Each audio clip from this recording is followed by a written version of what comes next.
Good evening, everybody. Welcome to this edition of Born Political. Tonight I have a guest that I've known for quite some time, and you're going to recognize her name. She's written in the day paper for years, all the great quality stories that I was so used to. And then I became the subject of a couple of her stories, and we miss her at the day. We knew that the day. We miss her in the community, in the job she's done. But she switched gears, and she's still working in the community. You may not see her because she's working behind the scenes a little bit. But we're going to talk about her. Welcome to the show, Deb Straszheim. It's been great to see you again. It's been a few years now. How you doing? I'm great. It's great to see you too. Thank you for having me. Excellent. And the show Born Political, we talked off air about what it's about. I do believe that everything is political. It doesn't have to be politicized. We just need to talk about issues and then decide the best way to work them out. And I think the best way usually is for folks to know, who people are. And then it gives us a little bit of an idea or a compass of why we think someone's doing something. And I know it's helped when I explain people how I grew up and why I vote the way I do. So even people on the opposite side would say, well, I kind of understand why you feel that way. And it really breaks down a barrier, which we're going to get to later. That's what you're trying to do with the group you started. But Born Political is about who you are. And we're going to spend a little bit of time talking about you. So born, where were you born? That's easiest to start there. That's pretty easy. I was born in Boston, actually, Boston, Massachusetts. Boston, Massachusetts. My favorite baseball team plays there. Mine too. Yours too. I hope so. Otherwise, you'd probably be in trouble to say anything different. Now, did you grow up in Boston, or were you there for a long time, or? I was there for a little while, and then my family moved to Maryland, so I pretty much grew up in Maryland. Yeah. Then I came back this way after having my children and writing. So did you go to elementary school and stuff in Maryland, or So I went to elementary school in Maryland, high school there. Yeah. And then when I graduated high school and started getting into journalism, I worked in Maryland for a little while and then moved to Massachusetts and Connecticut. So Maryland's I've had 50 guests now. Oh, really? You could be the 50th. I don't do the exact count, but we're getting close. But I don't think I've had anyone that said they were born in Maryland. It is it's a small state, but a beautiful, beautiful state. I've been there a few times. So growing up in Maryland, I think that's a little bit of a political area to me. I mean, a lot of people, it's close to the Beltway. And right. So what brought your family down there? Was your dad a job, or your mom had a job? Or? Well, my dad worked at the University of Maryland. He was the chairman of the economics department, and then he became an associate provost there later. Wow. In life. And then siblings, if you're moving around, you didn't experience. My life was, I had 24 first cousins that lived in Groton and New London. And we pretty much all still here. So it sounds, if you moved a little bit, you might have, so you went down to Maryland, you have family down there, or just your siblings? So I was born in Boston, then I moved to Maryland with my parents and my siblings. And then when I went to school, I went to University of Wisconsin. So went to school out there, and then I came back to Maryland to write because my family was still there, and then moved out to New England to take a writing job. Wow. So it's funny, but Wisconsin's one of my bucket list items now. Oh, really? Well, I'm not a Green Bay fan. I'm a Dallas Cowboy fan, but now I'm a Green Bay fan because we have a local kid, A.J. Dillon, who you probably know or read in the paper. Of course. He's a local guy, and now I want to go to Green Bay and watch a game, and for other reasons. I'm sure Wisconsin's got a lot of nice places out there, so maybe I'll make my way out. So when you were little, did you dream of being a journalist, or is that something that came later, or? Yeah, I always had the writing bug, even when I was a girl. You did? Yeah, and I loved it. I did it for 25 years, and I loved it. We loved it. You were a difference maker, I think. And obviously we know which way journalism's going now. It's not the fault to me of anybody that's involved or had the same dreams that you had. It has a lot to do with what the economy looks like and how people are getting information.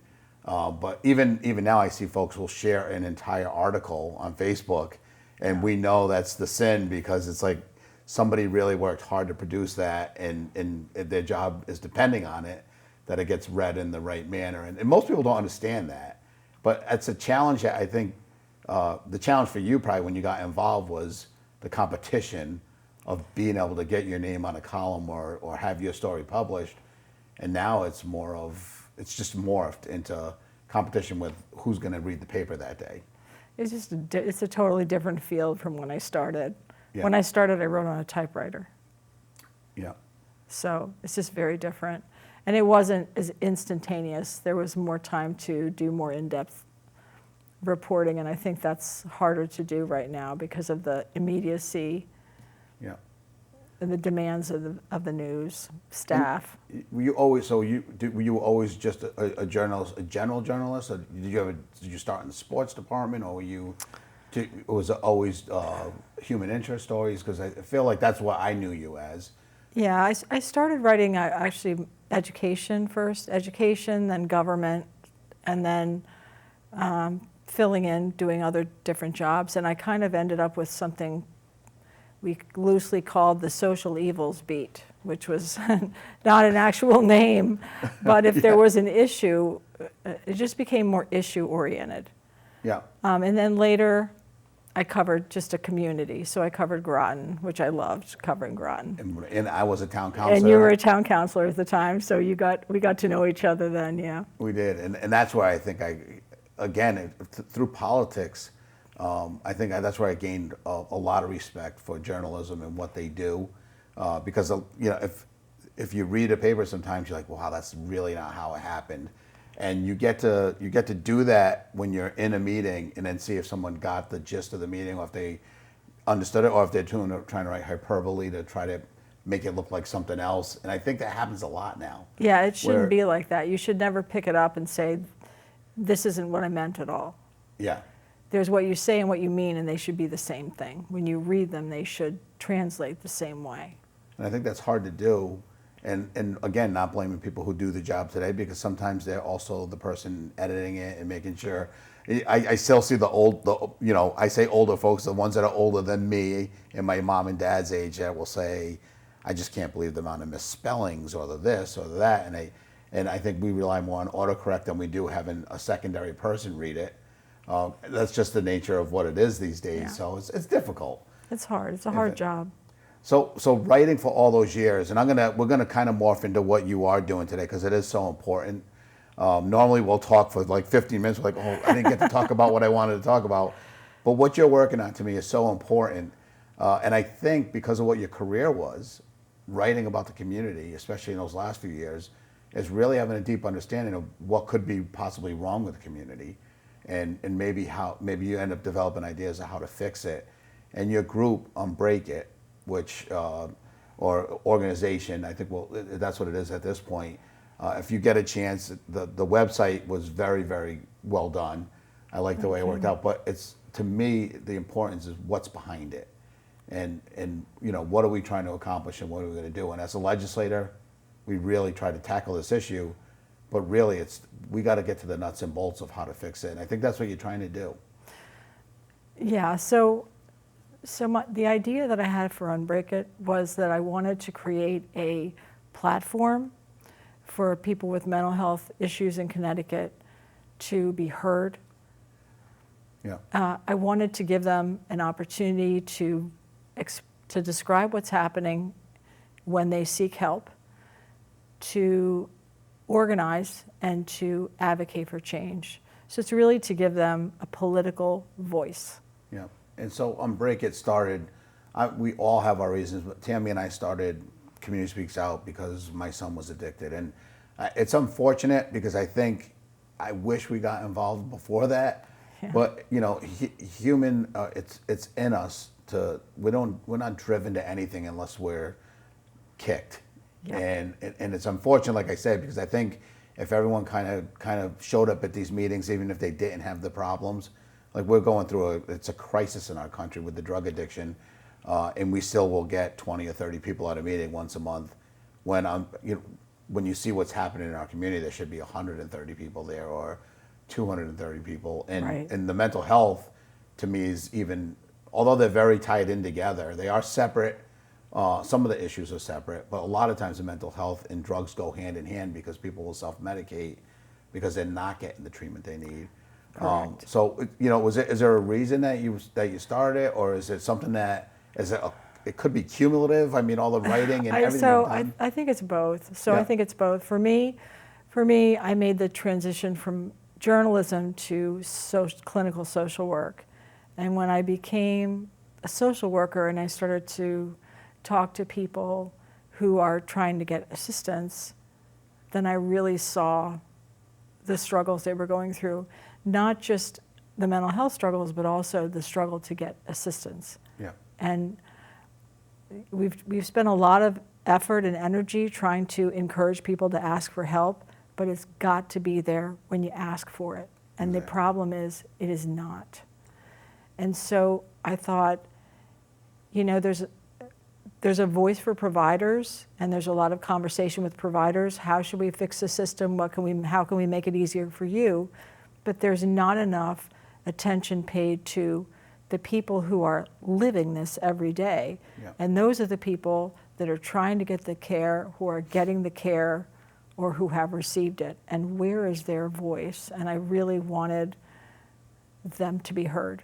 And mental health is not something you have to search for to find out about. I mean, it's your neighbor, it's your neighbor's kid, it's everywhere, and it's a huge issue. And I think, our society, obviously, we're great. And the conversation is parallel to what happens with addiction. Yeah. As you know, we say that there's services, but truly when someone needs it, again, if it was a 9-to-5 disease, I don't think we make a 9-to-5 disease. I think diabetes happens in the middle of the night, and like where people have a problem or an issue, Right. But we treat this one with, well, they can wait till the morning. Right. And when they get open, I mean, if they can't, then that's on them. That's not true, because if you break your arm at midnight, there's a place to get that fixed. If anything happens, and even diabetes, I think folks will look at that as a disease and not mental illness or not addiction as a disease, because unfortunately, I would say a lot of these folks have the curse of looking normal. Now, if my arm is hanging off my arm is barely strung on there, a police officer or anybody will come to my aid and see that. But if I'm sitting there and I look normal, and I should be able to just get up and go to work because I look normal, and but I'm dealing with depression, nobody really, there's no one that's going to jump into action for you. Well, I feel like there's like a lack of urgency to stop mental suffering in a different way than there is to, if you're in physical pain, everyone is going to rush to your aid. Yeah. But if you're in mental pain, you wait. And I think that's the problem. So the situation is that, you can call and ask for help, but the providers could say, I'm sorry, we don't accept that insurance right now. I'm sorry, we're not taking any insurance. I'm sorry, we're booked. And these people are being left to wait for weeks or more to get help. And you become more and more desperate with time. Yeah. So you just launched this. I think it was July 5th. I think your website went on. Right. I was thumbing through it. Hopefully everyone that's listening to this show takes the time to do that, because it's a very interesting website. And to me, I think you're also focusing on getting folks that have ran into these walls. So Right. To get the real answers, because you don't really get the real answers from the people providing it. You'll get half of the answer. Yeah, right, exactly. Yep. Well, it's a different perspective. You have a different perspective as a provider or a legislator than you do as someone who's trying to get care. So we're inviting people to comment about mental health care as they see it. And also, we're asking 3 questions on the site, and we're asking them to identify just the county where they're from, so we know where the responses are coming from. Yeah. And the first question is, when you sought mental health help in the state of Connecticut, either by trying to find a therapist or going to the emergency room, what happened? And the next question is, what was messed up? Yeah. And the third question is, what do you wish was different? And what we're hoping is we can kind of look at how people feel about the system, how people feel about access to the system, and sort of tease apart these topics and how they perceive it and how they experience it. Yeah. And then identify what would help fix it. And I'm sure you came in preloaded a little bit with your idea what's wrong. Are there some surprises? And this is early because July 5th is only a month ago. So Right. if you build up even the comments or if you got any feedback at all, is there this glaring bottleneck that you didn't know about, or is it kind of what you thought? Is it just lack of providers, or is it lack of people? Because again, what I see, if you're a veteran in the state and you know how to advocate for yourself, you will get the services you need. It's usually people that don't understand the system, and sometimes that's the barrier. Or is the barrier just? I think it's so. There's a bunch of different things. I think it's availability of care and also quality of care. So we have this idea of what care looks like, and I guess I'll tell you just a short story. Okay, I talked to a young woman, and she said went to the emergency room, and her father said to her, I'm so relieved that you're in the emergency room because you're going to get individual treatment now. And you're going to get intensive treatment and care. Yeah. And she said, what are you talking about? That's not going to happen at all. So there's this idea of what the care actually looks like and what the care is in reality. Yeah. And I think this is very different. And we talked about this off air.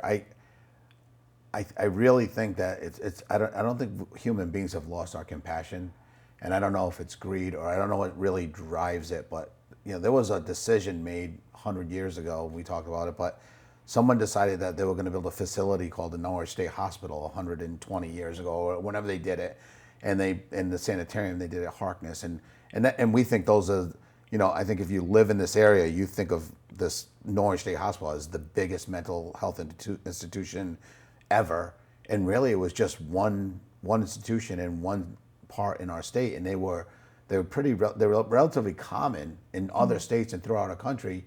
And as we watch all these places shutter, you got to write stories after they shuttered. And I remember working physically in the building. I'm a construction worker, yeah. And we were almost done with Benesky Treatment Center. We were putting a new air conditioning system, and they said, "I can't believe they're having you guys finish all this. It's never going to open. It's going to close." And that's before I watched state budgets or any political stuff. And I said, there's no way that we did all this work and they're going to close this. And they did. Lo and behold, they did. And I think Norwich and London ended up being the beneficiary of the huge amount of folks that had to come and either lean on nonprofits or lean on the city of Norwich and London, right, with their services. And, being a small city and living in a small city, I think people welcome them with open arms, but it's been a failure to some degree. I think we'd all admit that the homelessness and everything seemed to have gone up without it. But what is it? It's such a big conversation to have. It's unbreak what? Is it? Do we need to unbreak our legislature first to say, hey, this is needed and it used to be important and it's not? I feel like there needs to be a conversation about what treatment is available. And so there's a lot of conversation about getting help and encouraging people to get help, but there is not enough conversation about what is available. What happens when you seek a provider? How many providers in the state don't take any insurance at all? So you can have insurance and try to find someone to see you and find providers that take no insurance. Yep. What happens when you go to the emergency room? Are you set up with a provider within 24 hours? Are you set up with a program? Is it possible that you could go to the emergency room, feel suicidal, and be discharged home? The answer is yes. Those are the conversations. And when you go into an inpatient facility, let's say you've made a suicide attempt and you're referred to an inpatient facility, what happens there? Are you given individual treatment? Are you given group treatment? How long do you stay? What happens afterward? Because people in reality are not staying in those facilities very long, which isn't to say that they should stay there an incredibly long time, but is it enough? What does the care look like? Those are the questions that we're trying to get at by talking to people who are in those places, who are. And I think, again, paralleling it to the addiction, we wish that they had 6-month programs. We have 28-day programs that are very expensive anyway. Right. But they haven't defined a length of time for someone that's not addicted that has mental health issues. Like, and what is a good time and bad time, and how long can it go? And I think being a member that was a member of the legislature, a lot of times I just knew that investing money early in anything is usually the right thing to do. If whether it's early education or great treatment, because not everyone's going to get well with great treatment or better treatment, but their best shot is the best treatment early. And I think if we, again, it goes back to investing, and that means making sure we have enough counselors, making sure, and also not demonizing folks that want to go to college for psychology. I mean, if you look at we're so driven by money in this country. We're telling every single person, and if you're out there, I'm a sheet metal worker. I'm in the trade, so I'm not saying that it's a bad thing. But we're ultimately telling most kids that, and if I look at a person now as a 52-year-old that has the ability and the will and the want to be a doctor or a nurse or psychologist, I don't want them to be discouraged because they're going to have either a large college debt at the end of it, or they're being told you can be you can be a social worker, but you might as well just start learning how to eat cat food now, because we don't pay social workers, and we don't. It's just not a job that we don't hold that in high regard. And I think when we tell people that we need help with mental health and we need to really figure it out, we need to almost start there by making that job something that's an honorable job. Which I think you and I both believe that's an honorable job. But if you look at society and the way we view it, we're like, oh, you should be a plumber. And the reason I'm so interested in that, because as a 52-year-old person, the young boy or girl that's thinking about being a nurse today, I don't want the hurdle to be money. The reason why, because in 20 years I'll be 72, and I may need help, and it's not going to be a plumber that I'm looking for when I need medical care. Right. So it's interesting, like, you bring up money, because money is a huge issue too. Yeah. I mean, so if you've got somebody who needs mental health help and you don't have money, or you've got Medicaid, it's a different animal. You know, the programs that are available to you are more limited. Yeah. And you can't necessarily see a provider who doesn't take insurance unless you can borrow from every living relative. And is that really, I mean, it's 2023. Aren't we better than that at this point? I think we are. I think we need to get back to really investing in it. And I don't even know if it needs to be brick and mortar. I don't know if we need another Norwich State Hospital, but we do need a place. And maybe it's and right now, if you could see the difference as a legislator that talked to multiple nonprofits, Reliance Healthcare is one of them. Right. One of the folks that worked is on our board, and we had discussion last night because I was preparing for this show, and we were talking about Unbreak It and the positive effect that we're hoping your group's going to have, and we know it's going to have. But he said, God, you bring up Norwich State Hospital, and nobody was affected more than the nonprofits. Right. And in particular, Reliance Health, where they really started concentrating and trying to help all these people that were coming out. And I mean, I hate to overstate it, but Here's another idea, though. So one of our thoughts was that if there was a central place that you could call, let's say we send an email to every provider, every mental health provider in an area, just in New London, and said, can you see someone within 24 hours? Can you see someone within a week? And we had a list of those people, and there was a central number where you could call and say, I need X mental health help. Can you refer me to somebody? And you had a way of getting connected with a provider that might help. And right now you're going to hear, as someone that was in the state, you just call 211. And 211 you'll be on hold forever. Yeah, and actually, my wife Tammy will laugh because 211 gets directed to Community Speaks Out, to, again, nonprofits. Right. It's run by volunteers. All these nonprofits are unbelievable, and we all have stake in the game. We're helping a loved one, or it's become our life passion. But ultimately, I think the real true investment needs to be professionals that where we can lean on them. So you know, there's a certain degree of burnout too that's happening within the nonprofits because people keep driving. My wife and I, we're fortunate enough to be surrounded by a group of people that they just won't stop. Like when we call and we ask for help, and we have volunteers show up, and we're doing all these great things that amazingly the whole conversation came up yesterday because we have a youth group. And at first I'm like, that's just, we have like 5 or 6 kids and they're getting together and they've all been adversely affected by drugs, the parents, or they've lost people, or, you know, and they were just getting together once a month. And I said, what are they really doing, honey? You know, they're not really, I was talking to my wife, I'm like, what are they doing? Because it seems like they're just going in and doing art stuff. And about after 3 months, they were not forced to talk about their issue. They all went to we have a teacher that runs it, and they said, you know, we really want to talk about why we're here as individuals.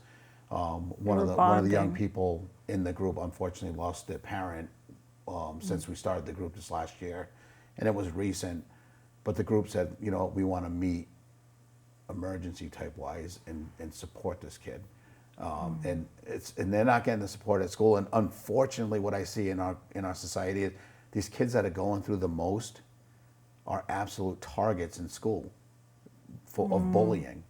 And that's a mental health thing. And now they can't go. So it's just all this whole trickle thing down happens when we don't take care of the problem like immediately. When you know, if we were what we said we are, you wouldn't have started this group. Like, because everyone keeps saying there's help out there, right? Right. You hear it. It needs to be more accessible. Yeah. And now, is there anything that you like? There's some bright spots, right? Oh like, no, absolutely. good. No, I mean, just just that people are responding, and we're getting comments on the site as positive. The name is brilliant. Oh, thank you. I think because there's a lot with words when I see things, and unbreak it means that the system it's not is like broken. saying, hey, Unbreak it. Yeah. Yeah, we're not screaming. You're not yelling. You're just telling people like. Well, we're really. Let's figure it out. I mean, the whole concept isn't to to be negative. The concept is to fix it. It's Exactly. to create patient-driven legislative change to improve things. Yeah. And just figure out what that looks like. And we're open to any kind of comments. We're open to supporters, to anybody who is interested in improving mental health. We're open to their view also. And what you're going to find too, I think, when not just from the patients, but it can't be a lot of what we know is when legislators hear it's from top management. I always ask the person turn in the wrench. I did it when I was a town councilor. Yeah. If we're buying new trucks for a reason, I want to talk to the mechanic and see what they think. Like, so why are we going to all stainless steel bodies on the truck? And I want to make sure as the person that's turning the wrench that says, yeah, we should do this. Right, exactly. And Same not just difference management that got talked to by a salesman from somebody. And I continue to do that through, and I think that's what you're trying to do. Yeah. Get really close to the people who are providing. We're out of time. What? I told you, and I knew, and you and I, you will be back on the show hopefully if you ever agree to come back on. I'd love to have you on again because there's so much to talk about with this subject. Thank you for starting this group, Deb. I mean, really, and thank you for coming on the show. Again, we'll have you on again because this is the fastest half hour I feel like I've had, and it just went so fast. But thank you for doing what you're doing. Unbreak it, you guys. This is Born Political. Look up the group online. Just peruse through it because I think you're going to find. And if you need help, obviously there's ways to find help on that site. Hopefully you look her up, and we will be hearing a lot more from Deb Straszheim. Thank you for being on the show. Thank you, Joe. It was awesome.